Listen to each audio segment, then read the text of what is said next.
Você já ouviu falar sobre os dons espirituais? Se você quer saber o que são e para que servem, fica aqui comigo até o final para não perder nada. A Bíblia nos diz que Deus é espírito e que nós, para sermos adoradores, temos que o adorar, ou seja, servir, cultuar, ministrar, em espírito e em verdade. Confere lá em João 4:23. E os dons são uma forma de adorar e cultuar ao nosso Deus. Sendo assim, devemos ser pessoas espirituais para compreender as coisas do Espírito e, consequentemente, os seus dons. Então, vamos entender um pouquinho sobre esses dons. Ao lermos na Palavra de Deus acerca dos dons, podemos constatar que existem várias porções que tratam sobre os dons. Entre elas, nós temos Romanos, os textos de Coríntios, Efésios, Pedro, enfim, vários textos. Ao vermos tantos textos, nos surge a pergunta: como podemos conciliar todos estes dons e como eles são classificados? A Palavra de Deus nos diz em 1 Coríntios 12, de 4 a 6 que: ora, os dons são diversos, mas o Espírito é o mesmo. E há diversidade nas realizações, mas o mesmo Deus é quem opera tudo em todos. Aqui a Palavra de Deus classifica os dons de 3 formas, tendo cada um as suas diversidades, chamando-os de dons, serviços ou ministérios e realizações ou operações. Vamos focar nos dons espirituais, que é o tema do vídeo. No grego, a palavra dom tem a mesma raiz que a palavra graça. Significa que o Espírito Santo dá algo gratuitamente, sem que nós venhamos a merecer. Sim, isso exclui inteiramente a ideia de merecimento pessoal da parte de quem recebe. Ao conferir os dons espirituais, Deus é absolutamente soberano. 1 Coríntios 12, 11 e no versículo 18 diz assim: mas um só e o mesmo Espírito realiza todas estas coisas, distribuindo-as como lhe apraz, a cada um individualmente. Mas Deus dispôs os membros, colocando cada um deles no corpo, como lhe aprouve. Logo, uma vez que foi dado imerecidamente a nós por Deus, como Ele quis, portanto a glória pertence somente a Deus, e não ao crente que possui o dom. Sendo que a glória pertence somente a Deus, então deve haver muita reverência na manifestação dos dons do Espírito, porque eles vêm de Deus. O Senhor pode operar através dos diversos dons em qualquer membro, em qualquer ocasião ou lugar. Os dons espirituais estão na igreja, em vez de estar apenas na pessoa. Sendo assim, vejamos os dons que o Espírito Santo repartiu à igreja. Vamos dividir em grupos para classificar de uma forma didática. O primeiro grupo é o chamado dons de revelação, que inclui o dom de palavra de sabedoria, o dom de palavra de conhecimento e o dom de discernimento de espíritos. O segundo grupo são os dons de poder, que inclui o dom da fé, os dons de curar e o dom de operação de milagres. E o terceiro grupo são os dons de inspiração ou vocais, como são chamados, e inclui o dom de profecia, o dom de variedade de línguas e o dom de interpretação de línguas. Eu vou falar de cada um deles no próximo vídeo. Vejamos aqui algumas regras para governar o uso dos dons. Primeiro, nós temos que fazer tudo decentemente e com ordem. Os dons devem ser usados com amor. E lembre-se, o espírito do profeta está sujeito ao profeta. Ou seja, você tem a consciência de tudo aquilo que você está fazendo enquanto seus dons estão sendo manifestados ou enquanto o Espírito Santo está se manifestando através de você de alguma outra forma. Não existe isso de você sair batendo em todo mundo e falar que estava sem consciência, que não sabia. O seu espírito está sujeito a você. Então não existe essa questão de não tenho consciência, não tenho controle do que eu estou fazendo. Você pode sim ter controle dessas manifestações do Espírito. Outro ponto importante que complementa o anterior é que Deus não é Deus de confusão. E assim também vós, como desejais dons espirituais, procurai abundar neles para a edificação da igreja. Logo, resta a pessoa ser submissa à absoluta vontade de Deus, pois Deus nos ama de maneira individual e pessoal. Santificar-se, viver uma vida de oração e ter fé, afinal, o dom vem segundo a medida de fé. Os dons são manifestações do Espírito de Deus. Por isso, devemos deixar fluir os dons de Deus em nossas vidas. não somente nos cultos e reuniões, mas principalmente lá fora, onde os pecadores estão. E talvez você se pergunte para que servem os dons. No versículo 25 do capítulo 12 de 1 Coríntios, o verbo cooperar vem do grego, que é sinergia. Ou seja, quando dois objetos ou até mesmo duas pessoas agem da mesma forma para atingir um determinado objetivo. E justamente por isso que é para a edificação da igreja. Quanto mais nós recebemos, mais somos usados. Por isso, precisamos do poder do Espírito Santo para realizarmos de forma mais eficaz a obra de Deus.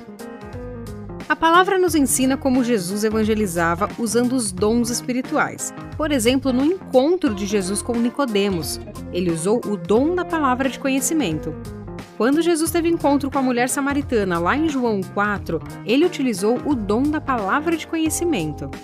Quando Jesus encontrou com o leproso, ele utilizou os dons de curar. No encontro de Jesus com um jovem em Marcos 9, ele utilizou o dom de discernir espíritos. Quando Jesus acalmou a tempestade, ele usou o dom de operação de milagres.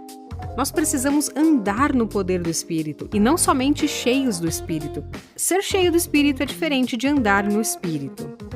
Em Lucas 4, nós vemos que Jesus, após o jejum de 40 dias, regressou a Galileia com o poder do Espírito Santo. Através do jejum e da oração, recebemos o poder do Espírito. Em 1 Coríntios 12:13, o Espírito é comparado à água e, portanto, revela que depende de nós querermos mais desta água. Somos nós quem determinamos o receber de Deus e o operar em Deus. Vejamos agora o interrelacionamento entre os dons e o fruto do Espírito. Vale a pena enfatizar que os dons espirituais não são em si parâmetros que identificam uma maturidade cristã, e sim o fruto do Espírito Santo. E se você quiser saber mais sobre o fruto do Espírito, tem um vídeo aqui no canal sobre esse tema. Entretanto, o cristão não deve deixar de buscar um para receber o outro. Antes, como cristãos desejosos de fazer a vontade de Deus, devemos buscar o fruto e os dons simultaneamente para que possamos ser cada vez mais úteis na obra do Senhor. O versículo 31 de 1 Coríntios 12 nos ordena, e eu digo ordena porque o verbo está no imperativo, que procuremos os melhores dons. Podemos receber os dons do Espírito com apenas alguns meses de conversão, pois a Bíblia nos diz que Deus nos concede o seu Espírito se nós pedirmos. Mas a mudança de caráter pode levar anos. Isso significa que podemos ter os dons do Espírito, mas não termos o fruto do Espírito. Recebemos os dons pela fé, mas o fruto é adquirido no andar pelo Espírito. A palavra de Deus nos diz que pecamos porque não conhecemos as Escrituras nem o poder de Deus. Cuidado! A palavra sem o poder pode se tornar religiosidade, e o poder sem a palavra pode se tornar espiritismo ou uma vida cristã muito superficial, onde você pode ser totalmente enganado pelo inimigo. Não rotule ninguém, cada um é usado de forma e maneira diferente por Deus. Deus nos criou de forma especial. O fruto do Espírito são virtudes produzidas pelo Espírito Santo na vida dos verdadeiros cristãos. Esse fruto nos leva a ter uma conduta de vida de acordo com a vontade de Deus. O fruto do Espírito Santo é descrito pelo apóstolo Paulo em Gálatas 5, 22 e 23. Meu nome é Patrícia Jacobi, fica aqui comigo até o final, que no vídeo de hoje entenderemos melhor o que é o fruto do Espírito, qual o seu significado e a implicação na vida dos seguidores de Cristo.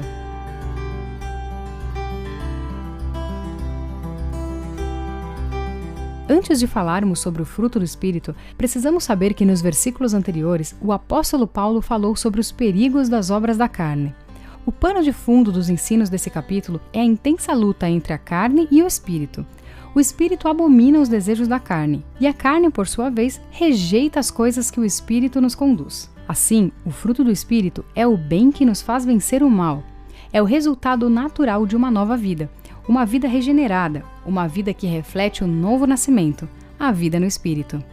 Vejamos agora a descrição do fruto do Espírito. O amor é a base para todas as outras virtudes. No mesmo capítulo de Gálatas, Paulo já havia enfatizado a importância e necessidade do amor na vida dos verdadeiros cristãos. Paulo não foi o único a enfatizar a prioridade do amor na vida dos santos. O apóstolo João escreveu que aquele que não ama, não conhece a Deus. O apóstolo Pedro também ressaltou esse princípio em sua primeira epístola. Claro que tudo isso reflete o ensino do próprio Jesus, onde ele pessoalmente ensinou que os seus discípulos seriam conhecidos pelo amor demonstrado. A alegria é uma consequência direta do amor. Essa não é uma alegria superficial, nem mesmo significa a ausência de aflições e dificuldades. Essa alegria é aquela que o apóstolo Pedro escreveu dizendo que é inefável e gloriosa. Essa alegria também é a mesma que Paulo sentia ao dizer entristecidos, mas sempre alegres. A alegria produzida pelo Espírito Santo em nós faz com que nos alegremos mesmo diante da dor, pois somos capazes de compreender que todas as coisas cooperam para o bem daqueles que amam a Deus. No livro de Salmos aprendemos que aquele que ama a lei de Deus possui grande paz. Resultante do amor, essa paz é a marca de um coração sereno. Ela é uma tranquilidade experimentada verdadeiramente apenas por aqueles que são justificados mediante a fé. Quando alcançamos essa paz, inevitavelmente desejamos compartilhá-la, para que outros também a tenham. Pela cruz de Cristo é que hoje temos a genuína paz. A longanimidade é a paciência, uma característica de quem foi regenerado, que nos preserva das típicas explosões de ira tão comuns nas obras da carne. A paciência, como fruto do Espírito, é fundamentada na confiança de que Deus cumprirá suas promessas. Essa certeza não nos deixa cair em desespero. Benignidade significa ter um caráter de boa índole. Por exemplo, se uma pessoa tem uma atitude aparentemente boa, mas em seu coração está apenas tirando proveito da situação ou maquinando algo ruim, essa pessoa não tem um bom caráter, logo não possui benignidade. Sabemos que o nosso Deus manifesta a benignidade. No ministério de Jesus, narrado nos evangelhos, podemos claramente perceber tamanha benignidade demonstrada por ele para com os pecadores. Diretamente resultante do amor, somos aconselhados a demonstrar benignidade. Isso significa que não devemos causar dor a ninguém. A bondade pode ser traduzida como generosidade presente no coração e expressa nas ações daqueles que são guiados pelo Espírito. É a excelência moral e espiritual produzida pelo Espírito Santo em nós, que nos capacita a zelar pela verdade e pelo que é correto. Essa bondade nos leva a rejeitar tudo aquilo que é mau e perverso. A fidelidade em algumas traduções aparece traduzida como fé. Essa também é uma tradução correta do termo grego utilizado. Porém, devido à clara relação com a bondade e benignidade citadas anteriormente, a tradução que mais se encaixa ao contexto é fidelidade ou lealdade. Analisando a própria Epístola de Gálatas, podemos perceber que faltava lealdade a muitos membros daquela comunidade cristã, não só para com Paulo, mas para com o próprio Evangelho. Assim, fidelidade como fruto do Espírito não apenas se resume à lealdade para com os homens, mas principalmente para com Deus e a sua vontade. A mansidão é o oposto da agressividade, da raiva, da violência. Sermos gentis uns com os outros revela o fruto do Espírito em nós e nos faz ser imitador do nosso Senhor.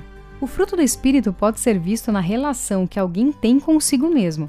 O domínio próprio também pode ser traduzido como temperança. No sentido original, o termo grego descreve a capacidade de uma pessoa conter-se a si mesma. Exercendo o domínio próprio, submetemos todas as nossas vontades à obediência de Cristo. Como servos do Senhor, a primeira coisa que deve ser notado em nosso modo de viver é o fruto do Espírito. Se olharmos para a nossa própria vida e não enxergarmos o fruto do Espírito nela, então pode ser que as nossas raízes não estejam no Calvário. Muito obrigada e até a próxima!